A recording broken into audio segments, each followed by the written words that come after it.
Look, nobody likes talking about finance. It's confusing, it's boring, but in this case, it's important. We're talking about Nepal's banking system, and frankly, it's teetering on the edge of a cliff right now. So, buckle up, because we're about to dive deep into the murky waters of Nepal's financial system and uncover the 6 major factors that are about to turn this metaphorical plate stack into a porcelain massacre. Let's start with the basics. Shell companies. These are phantom entities existing solely on paper, created for the sole purpose of scamming banks. Imagine a company called Himalayan Hot Air Balloons. Sounds impressive, right? The problem is, there are no hot air balloons. It's all smoke and mirrors, designed to secure a hefty loan from a bank that's more concerned with ticking boxes than actually verifying if the business is legitimate. Banks, often blinded by the allure of potential profits, hand over millions to these phantom enterprises. But when the time comes for repayment, surprise, surprise, Himalayan Hot Air Balloons has vanished into thin air, leaving the bank holding a very expensive bag of nothing. This is happening all over Nepal. Multiple firms, particularly in Kathmandu, have been exposed for securing massive loans with no real operations to back them up. This rampant fraud is artificially inflating the economy, creating a dangerous illusion of growth. It's like building a house on a foundation of playing cards. It might look impressive for a while, but eventually, it's all going to come crashing down. And when it does, well, let's just say you might want to hold on to your momos. Now let's talk about real estate. You take something tangible like land or a building, slap an inflated price tag on it, and use it to secure a loan that's significantly larger than what the property is actually worth.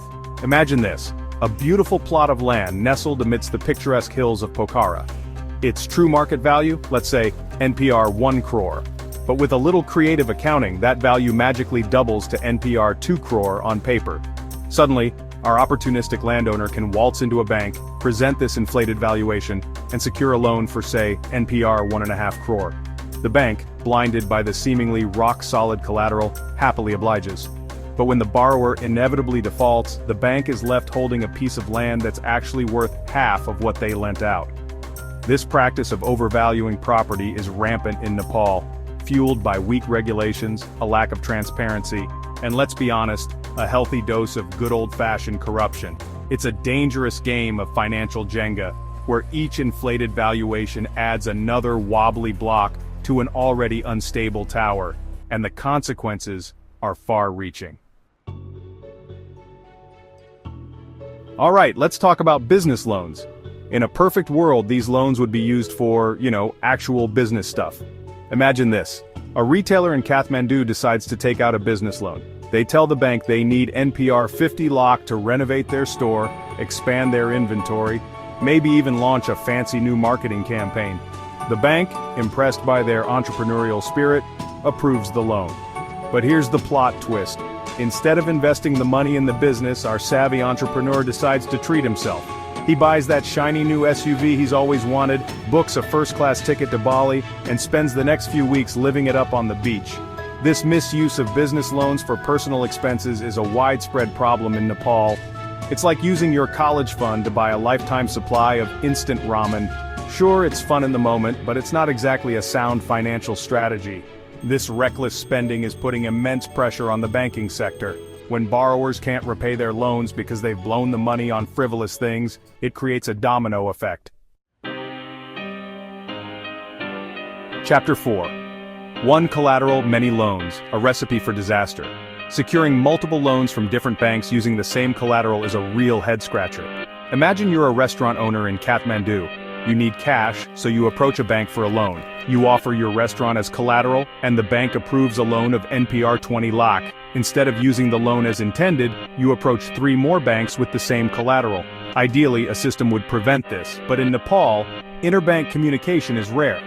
So, you secure loans from all 3 banks, mortgaging your restaurant 4 times over. It's a brilliant scheme until the house of cards collapses.